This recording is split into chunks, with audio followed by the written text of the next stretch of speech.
کہ جب ہم ظلم اور ناانصافی کے خلاف جب ہم جدوجہد کرتے ہیں تو ہم اپنی بہتری کرتے ہیں. اور 3 قسم کی جہاد ہے. ایک تو ہتھیاروں کی ہے, ایک جو سب سے کمزور, اب دل میں کئی لوگ سوچتے ہیں کہ ظلم ہو رہا ہے لیکن کچھ نہیں کرتے, دل میں کڑتے ہیں. لیکن یہ جو دوسری جہاد ہے, یہ آواز کی جہاد ہے, یہ منہ سے پروٹیسٹ کرنے کی جہاد ہے.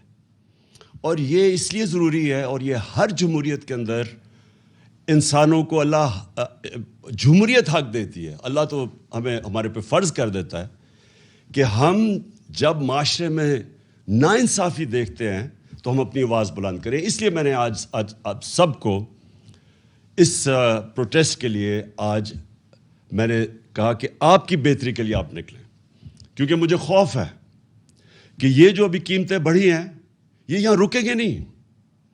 جو ہم آگے دیکھ رہے ہیں یہ ابھی مزید اور بڑھنے والی ہیں, اور جو پھر اس کا جو متاثر ہوگا اس سے, وہ ہمارا سارا نچلا طبقہ, ہمارا سفید پوش, ہمارا تنخواہ دار, خاص طور پہ ہمارے کسان, کیونکہ ان کو یہ بڑا متاثر کرے گا, یہ جو خاص طور پہ جو ڈیزل اور بجلی کی قیمت اوپر گئی ہیں. تو میں سب سے پہلے آج میں یہ, اور سارے پاکستانیوں کا یہ سوال ہے کہ یہ کیا ہوا کہ جب سے یہ عدم اعتماد ہوئی ہے اس کے بعد یہ ملک کے اندر یہ کیا طوفان آ. یہ جو پی ڈی ایم کے لوگ ہیں یہ سب کہتے ہیں کہ جی دیکھیں عمران خان نے بارودی سرنگیں چھوڑ دی ہیں, کہ جی آئی ایم ایف کے سے کوئی ان کے سمجھوتے تھے جس کی وجہ سے یہ قیمتیں آسمانوں پہ چڑھا دی ہیں. یعنی ہمارے بعد ڈیزل, پٹرول, گیس, بجلی, آٹا, چاول, یہ ساروں کی قیمتیں بڑھ گئیں, لیکن تھوڑی سی نہیں بڑھی. ہماری باری تو مجھے یاد ہے کوئی 12 روپیہ بڑا تھا پٹرول یا ڈیزل, تو انہوں نے مہنگائی مار شروع کر دی تھی. جب سے یہ آئے ہیں انہوں نے 84 روپیہ لیٹر پٹرول کی قیمت بڑھائی, 110 روپے لیٹر ڈیزل کی قیمت بڑھائی. اب یاد رکھیں ڈیزل خاص طور پہ کسان, اور آج کل سب سے زیادہ کسانوں کو متاثر کرے گا, اور وہ آگے ہماری فوڈ سیکیورٹی پہ, کہ ہم نے 22 کروڑ لوگوں کو کھلانا ہے. ہمارا تو اس وقت اگر ہمارا کسان خوشحال ہے تو ملک بہتر ہے. تو لہٰذا اس کا ایفیکٹ ہر طبقے پہ پڑے گا, ٹرانسپورٹ پہ پڑے گا اس کا, اور ابھی ایفیکٹ آگے بھی آئے گا. بجلی کے بل آئیں گے لوگوں کے پاس جولائی میں, اس کے بعد لوگوں کو اندازہ ہوگا کہ کتنا بڑا مہنگائی کا ایک بم پھٹا ہے. تو سوال ایک یہ ہے کہ یہ ایک دم اتنی مہنگائی کیوں کی ہے؟ تو یہ کہتے ہیں کہ جی ہم آئی ایم ایف پروگرام میں تھے. آئی ایم ایف کے پروگرام میں یہ تو 2 مہینے سے ہیں, ہم 2.5 سال سے آئی ایم ایف کے پروگرام میں تھے. کیا ہمارے اوپر پریشر نہیں تھا یہ قیمتیں بڑھانے کا؟ کیا ہم نے نہیں آئی ایم ایف سے ہماری بار بار نیگوسیشنز ہوئی؟ کیا ہم نے اپنے لوگوں کے مفادات کی حفاظت نہیں کی؟ اور یہ کیوں نہیں کر سکتے؟ کیا ہمیں جب انہوں نے کہا تھا کہ پٹرول اور ڈیزل کی قیمت بڑھاؤ تو ہم نے 10 روپے کم کی تھی.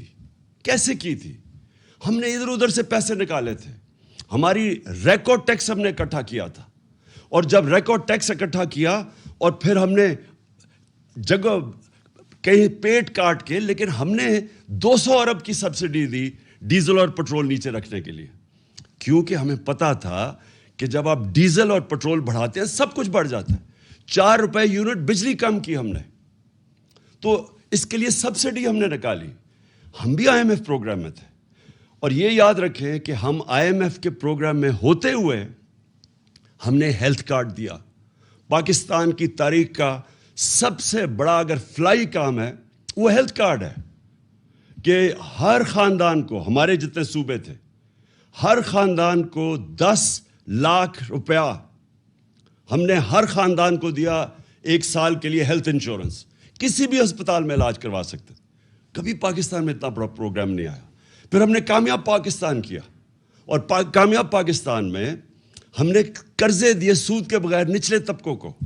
ہم نے احساس کے پروگرامز کی سب سے زیادہ پیسہ خرچ کیا احساس پہ. احساس راشن کیا کہ لوگوں کو ہم نے نچلے طبقے کو 1.5 کروڑ گھرانوں کو 1.5 کروڑ لوگوں گھرانوں کو ہم نے احساس راشن کارڈ دیا کہ وہ جا کے آٹا گھی اور چینی وہ ایک ڈسکاؤنٹ پہ لے سکیں کریانہ سٹور سے.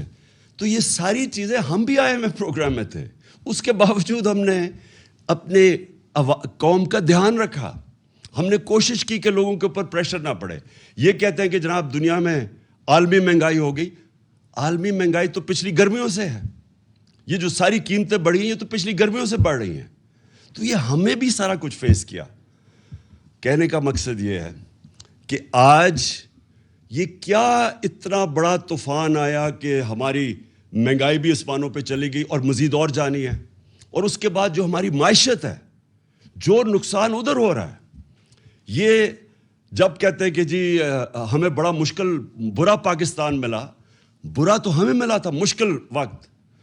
یہ چھوڑ کے گئے تھے جو اصل بارودی سرنگ تھی, اس کو کہتے ہیں کرنٹ اکاؤنٹ ڈیفیسٹ, بیرونی خسارہ, کیونکہ وہ ڈالرز کے اندر خسارہ ہوتا ہے. پاکستان کی تاریخ کا یہ سب سے بڑا خسارہ چھوڑ کے گئے تھے, 20 ارب ڈالر. اس کے باوجود تیسرے سال میں ہم بالکل خسارہ کم کر چکے تھے, اور خسارہ بھی کم کیا, اور 5.6% پہ ہماری اکانومی بڑھ رہی تھی. اور یہ یاد رکھیں کہ یہ کرونا کا سال تھا, اور اس سے جو 2 سال کرونا کے تھے, دوسرا اور تیسرا ہمارا سال کرونا کا سال تھا. اور کرونا کا کے باوجود 5.6% پہ پاکستان بڑھا, جب ہندوستان -7% پہ چلا گیا. ان کی گروتھ, ان کی دولت میں بجائے اضافہ ہونے کے نیگیٹو میں گیا. اس دور میں جس طرح پاکستان نے سب سے, یہ صدی میں ایک دفعہ اتنا بڑا بحران آتا ہے جو کرونا کا ساری دنیا میں عذاب آیا, تو پاکستان وہ ملک تھا چند ملکوں میں سے جس نے سب سے بہترین طریقے سے اپنے لوگوں کو بچایا, غریبوں کو بچایا, اپنی معیشت کو بچایا. اور اس میں آج خاص طور پہ پھر سے, میں پہلے بھی کہہ چکا ہوں کہ میں آج خراج تحسین پیش کرنا چاہتا ہوں ہماری NCOC جو ہم نے سٹرکچر بنایا تھا, جس کو اسد عمر اس کے لیڈ کر رہے تھے, جس میں سارے پاکستان کے ادارے تھے, سب نے اپنا کام کیا, جس میں پاکستانی فوج بھی تھی. اور جس ابھی جو ہمارا فیٹف میں سے ہم نکلے, فیٹف کے اندر بھی سب نے مل کے, ایک ملک نے مل کے لڑا تھا, جس میں سارے ادارے, جس میں حماد نے لیڈ کیا تھا, جس میں سارے ادارے تھے, جس میں پوری کوشش کی, بلکہ پرائیویٹ لوگ بھی تھے, جس میں پاکستانی فوج بھی تھی. سب نے مل کے اتنے بڑے ایشوز ہمارے دور میں ریزالو ہوئے. اسی دور میں جب ہم IMF میں تھے, اسی دور میں جب عالمی بحران تھا, ایک قوم بن کے ہم اس سے نکلے تھے. یہ جو آج پھنسے ہوئے ہیں, یہ جو آج ہماری ساری جو اتنی مشکلوں سے ملک کو ہم نکول کے یہاں لے کے آئے تھے, آج مہنگائی کے علاوہ جو ہماری معیشت ہے خطرے میں ہے. موڈیز کے اندر جو کریڈٹ ریٹنگ کرتا ہے کہ ایک ملک کی کریڈٹ ریٹنگ انہوں نے مائنس میں ڈاؤن گریڈ کر دیا ہے. اس کا کیا مطلب ہے؟ پاکستان کو قرضے نہیں ملیں گے. اگر قرضے ملیں گے تو بہت مہنگے قرضے ملیں گے. اور یہ دوسری چیز, وابڈا کی ریٹنگ ایسی تھی کہ وہ خود انٹرنیشنل لونز لے سکتی تھی. اب جب سے یہ آئے ہیں اس کی بھی ریٹنگ ڈاؤن گریڈ کر دی ہے. اس کا مطلب کہ وابڈا کو وہ لونز نہیں ملیں گے, اور اگر ملے تو بہت مہنگے ملیں گے. اس کا مطلب جو اسی دور میں جو 10 ڈیمز جو ہمارے دور میں شروع کی ہوئی ہیں وہ اب خطرے میں چلی جائیں گی, کیونکہ اگر پیسہ قرضے نہ ملے تو یہ کیسے پورے ہوں گے. تو میرا سوال یہ ہے کہ جب یہ ملک ترقی بھی کر رہا تھا, اس کی 5.6% تیسرے سال میں اور 6% چوتھے سال میں جب اس کی اکانومی گرو کر رہی تھی, دولت میں اضافہ ہو رہا تھا, جب ریکارڈ ہم ٹیکس اکٹھے کر رہے تھے, وہ بھی ایک وجہ ہے کہ ہم پیسے نکال سکے عوام کے اوپر بوجھ کم کرنے کے, سبسیڈائز کرنے کے لیے. ریکارڈ 6.2 ٹریلین یعنی 6,200 ارب روپے کا ہم نے ٹیکس اکٹھا کیا, پاکستان کی تاریخ میں سب سے زیادہ. اور اسی دور میں سب سے زیادہ پاکستانی اوورسیز بیرون ملک پاکستان ریمیٹنسز ہمیں بھیجیں 31 ارب ڈالر کی. 32 ارب ڈالر کی ہماری ایکسپورٹس تھی، اور جو ہماری فصلیں تھی، جو ہمارا ایگریکلچر ٹرانسفارمیشن پلان تھا، اس کی وجہ سے جو کسانوں کے پاس پیسہ گیا، جو ہم نے ان کی مدد کی، ریکارڈ فصلیں ہوئی ہمارے پاس، 4.4% پہ ہمارا زراعت ہماری آگے بڑھ رہی تھی. تو اس وقت کیا ہوا کہ آج سارا کچھ نیچے جا رہا ہے؟ اور وہ ہوا کیا، میں آج آپ سب کو یہاں بتانا چاہتا ہوں کہ ہوا کیا. ہوا یہ کہ ایک سازش ہوئی امریکہ سے، ایک سازش جس سے یہاں میر جعفر اور میر صادق ان کے ساتھ ملے.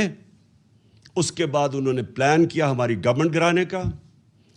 اس سے جو سیاست کے اندر، جو ملک کے اندر سیاسی ماحول تھا، وہ غیر یقینی ہو گیا، پولیٹیکل انسرٹنٹی ہو گئی. اس افیکٹ پڑا معیشت کے اوپر. میں نے جا کے نیوٹرلز کو، میں نے ان کو سمجھایا کہ دیکھیں اگر یہ سازش ہو رہی ہے، بڑا اچھا آپ نیوٹرل رہیں، لیکن یہ جو سازش ہو رہی ہے، اگر اس وقت گورنمنٹ کو گرا دیا گیا اس سازش کے تحت، تو یہ ان سے سنبھالا نہیں جائے گا. ہم نے بڑی مشکل سے یہاں تک آئے ہیں. یہ بڑی مشکل سے کرونا سے نکل کے جو کموڈٹی سپر سائیکل تھا، یہ جو جب یوکرین میں گیا روس اور جو جنگ ہوئی، تو اس کی وجہ سے جو اثرات تھے، بڑی مشکل سے ہماری معیشت یہاں کھڑی تھی. تو میں نے تب ان کو بتایا، پھر شوکت ترین کو کہا کہ ان کو بتاؤ کہ یہ وقت نہیں ہے اس ملک کے اندر یہ سازش کو کامیاب ہونے دینے، کیونکہ اس کا ڈائریکٹ اثر پڑے گا ہماری معیشت کے اوپر. اور مجھے افسوس سے کہنا پڑتا ہے کہ وہ ٹائم تھا کہ اس سازش کو ناکام کرنے کا، کیونکہ ہمیں پتہ تھا کہ نہ ان لوگوں کے پاس قابلیت ہے، نہ ان کے پاس اہلیت ہے، اور ان کا مقصد ہی آنے کا کچھ اور ہے.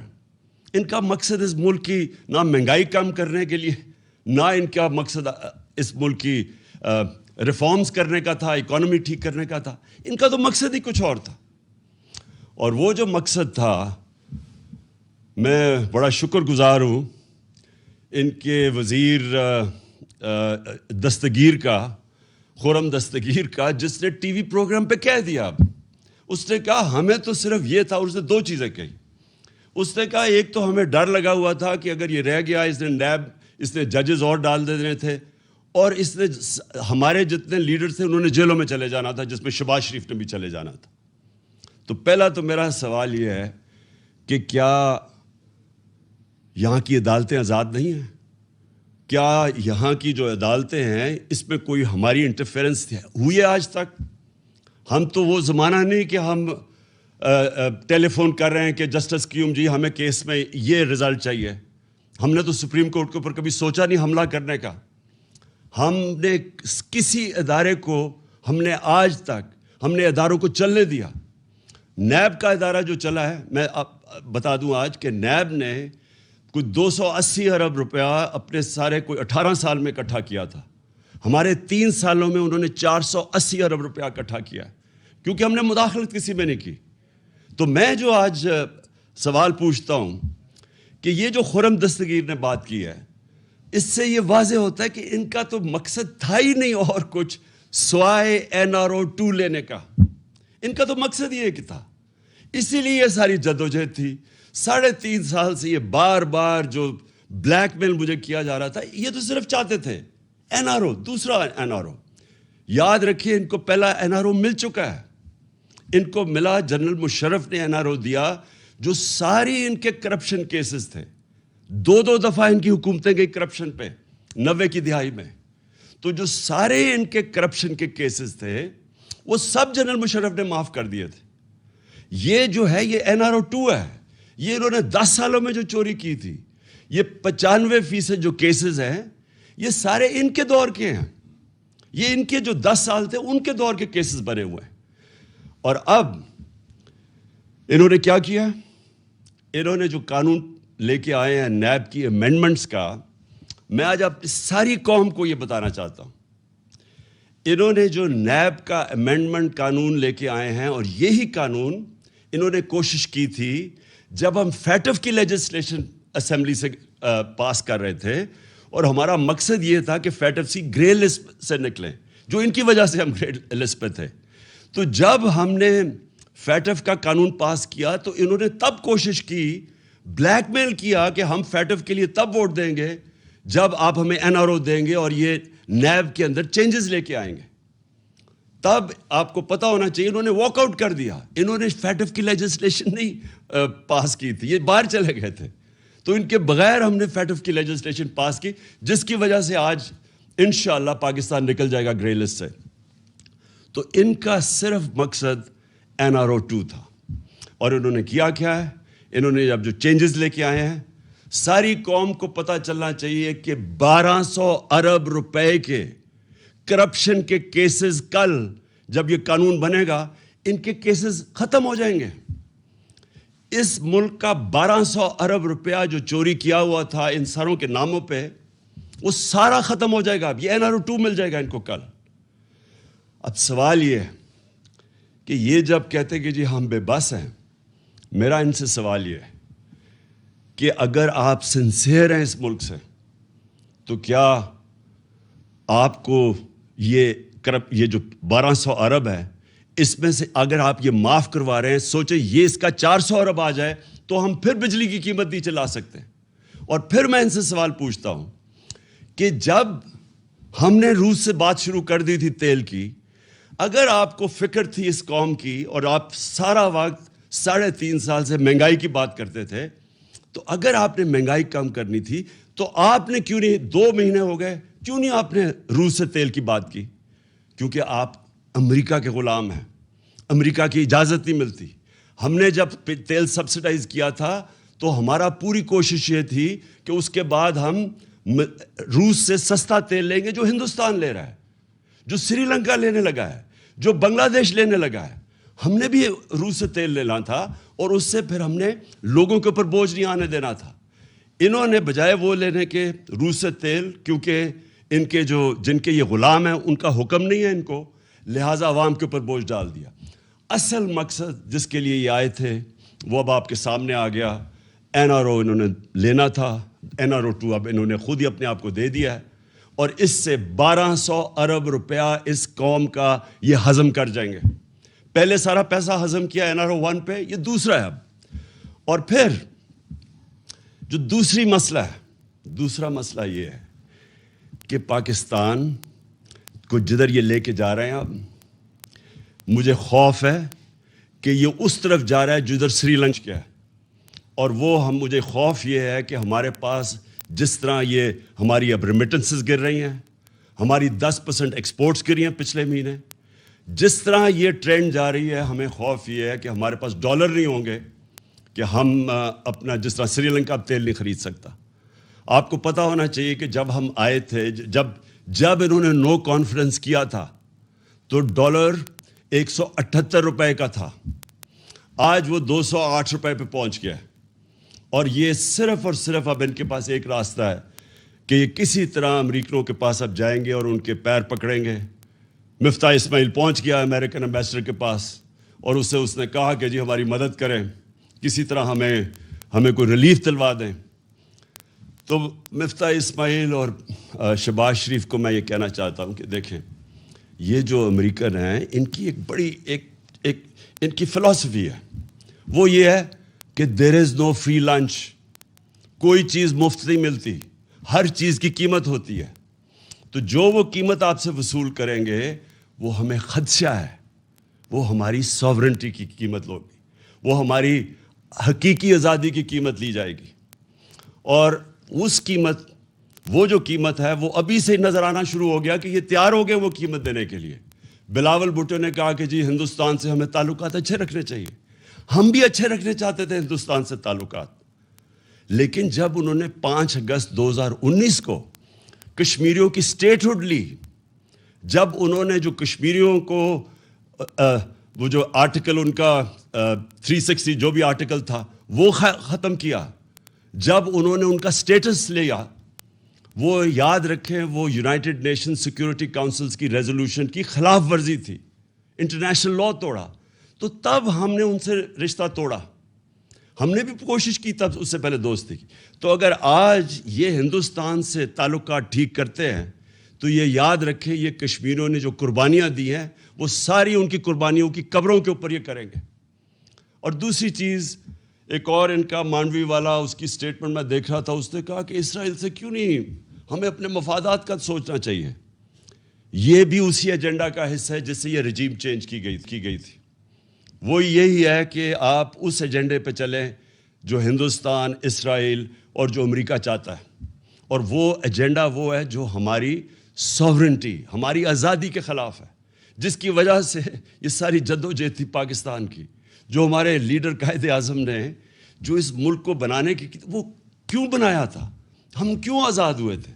تو اگر یہی کرنا ہے کہ جا کے اپنی ساری نظریے کو اس سب کو دفن کرنا ہے, اس لیے کہ یہاں ملک کے اوپر وہ چور اور ڈاکو آ گئے ہیں جن کے سارے پیسے باہر پڑے ہیں, ان کے اربوں ڈالر باہر پڑے ہوئے ہیں.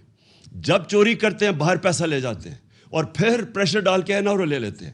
یہ لوگ جب تک ہیں, میں آج اب سارے پاکستانیوں کا آپ سب کو کہنا چاہتا ہوں, اگر یہ لوگ اس ملک کے اوپر مسلط رہے, یہ صرف تب رہیں گے کہ اس ملک کے سارے اداروں کو دفن کریں گے, اس ملک کے سارے انصاف کے اداروں کو دفن کریں گے. نیب تو ہو گئی دفن, FIO ہو گئی دفن, سرکاری نوکروں کو آپ نے دیکھ لیا کہ انہوں نے کیسے بھرتیاں چینج کی ہیں, میرٹ ختم ہو گئی. جو انہوں نے پولیس کا استعمال کیا آپ کے سامنے ہے کہ جس طرح انہوں نے پولیس سے ظلم کروایا, جس طرح کی FIRs کٹوائی, ہمارے اوپر بلاسفمی کے کیس کر دیے. کبھی ریاست اپنی شہریوں پہ بلاسفمی کا کیس نہیں کرتی, یہ انہوں نے کر دیا. اب 8 FIR میرے اوپر ہیں, ہمارے سارے لوگوں کے اوپر ہے. نوم چومسکی جو دنیا کے بڑے انٹلیکچوئل سمجھے جاتے ہیں, ان کا آج پڑھ لیں اسٹیٹمنٹ. انہوں نے شہباز شریف کو خط لکھا ہے کہ یہ آپ سارے انسانی حقوق کی خلاف ورزی, آپ جمہوریت تباہ کر رہے ہیں اپنے ملک کی, اور یہ رہ گئے تو یہ جمہوریت ایک جمہوریت کا جتنا بھی جس کے اوپر جمہوریت کھڑی ہوئی ہے سب ختم کریں گے. یہ جو جس طرف جا رہے ہیں, الیکشن کمیشن کو انہوں نے ساتھ ملایا ہے. پنجاب کے اندر جو الیکشن ہے وہ ابھی جو بائی الیکشنز ہیں, ابھی سے ہی میچ فکس کرنے کی ساری تیاریاں ہیں, ہمیں ساری خبریں آ رہی ہیں. پولیس کا جو استعمال کریں گے اور کر رہے ہیں. ابھی ہمارا کل ایک ہمارے جو الیکشن لڑ رہا تھا اس کے بیٹے کو گولی لگی, وہ آج ہاسپٹل میں ہے, اور اس کے سارے گھر والوں کے اوپر FIRs کاٹ دی. تو یہ ہمیشہ یہ جب ایک کرپٹ ٹولے کو اوپر بٹھائیں گے جو کہ 30 سال سے یہ دونوں خاندان اس ملک پہ ہیں, انہوں نے ہمیشہ جو پہلے کرتے ہیں وہی کرنا ہے. اب تو جمہوریت سب سے پہلے اس کا نقصان ہوگا. انہوں نے اخبار والوں کے, صحافیوں کے اوپر, سوشل میڈیا کے اوپر جو کریک ڈاؤن ہے یہ کبھی پاکستان میں نہیں ہوا. جس طرح انہوں نے اینکرز کے اوپر FIRs کاٹی ہوئی ہیں, اور ان چیزوں پہ, چھوٹی چھوٹی چیزوں پہ اس وقت خوف پھیلایا جا رہا ہے. تو جو یہ راستہ پکڑا ہوا ہے, میں آج آخر میں ساری قوم کو کہنا چاہتا ہوں کہ دیکھیں یہ صرف ایک طرح یہ اس ملک کے اوپر مسلط رہیں گے, اور وہ خوف طاری کر کے. یہ جو خوف ہے یہ ایک سب سے بڑا بت ہے. میں بار بار اپنی قوم کو ایک چیز سمجھاتا ہوں کہ لا الہ الا اللہ, کوئی خدا نہیں ہے سوائے اللہ کے. یہ جو ایک خوف کا بت ہے, یہ اس طرح کے لوگ جو کرپٹ لوگ ہیں, جن کی ہمیں ساری تاریخ پتہ ہے, باہر بیٹھے ہوئے ان کے لیڈرز, پیسے باہر بیٹھے ہوئے ہیں, وہاں سے بیٹھ کے اس ملک کو کنٹرول کر رہے ہیں, اور جدھر ان کے پیسے پڑے ہوئے ہیں وہ ان ملکوں سے ہی کنٹرول ہو رہے ہیں. اس ملک کی نہ انہوں نے آزادی رہنے دی ہے, نہ انہوں نے ادارے چلنے دینے ہیں, نہ انہوں نے جمہوریت چلنے دینی ہے. انہوں نے جتنی دیر یہ آئیں گے اس ملک کو مزید اور نقصان پہنچائیں گے صرف اپنے آپ کو اوپر مسلط کرنے کے لیے. لہٰذا ہم سب نے مل کے ہم نے جدوجہد کرنی ہے. آپ نے سب نے تیاری کرنی ہے. میں آپ کو کال دوں گا. ہم نے مسلسل جو ہمارا حق ہے, ہمارا آئینی حق ہے پرامن احتجاج, وہ ہم کریں گے, اور وہ ہم تب تک کریں گے جب تک ہمیں صاف اور شفاف الیکشنز کی ڈیٹ نہیں ملتی. میں پھر سے کہہ رہا ہوں, الیکشنز نہیں, صاف اور شفاف الیکشنز. صاف اور شفاف الیکشنز اگر نہ ہوئے مزید اور انتشار ہوگا. جس طرح پھر سے میں کہتا ہوں, جو پنجاب کے بائی الیکشنز میں میچ فکس کرنے کی کوشش جا رہی, اور جو ملک اس میں, اگر اس طرح کے الیکشنز کروائے, اس سے ملک مزید اور انتشار کی طرف جائے گا, حالات اور بگڑیں گے. سیاست کے اندر غیر یقینی فضا بڑھتی جائے گی، وہ معیشت کو افیکٹ کرے گی. صرف راستہ ایک ہی ہے، صاف اور شفاف الیکشن کا، اور وہ ہم سب نے مل کے اس کے لیے جدوجہد کرنی ہے. پاکستان پائندہ باد. پاکستان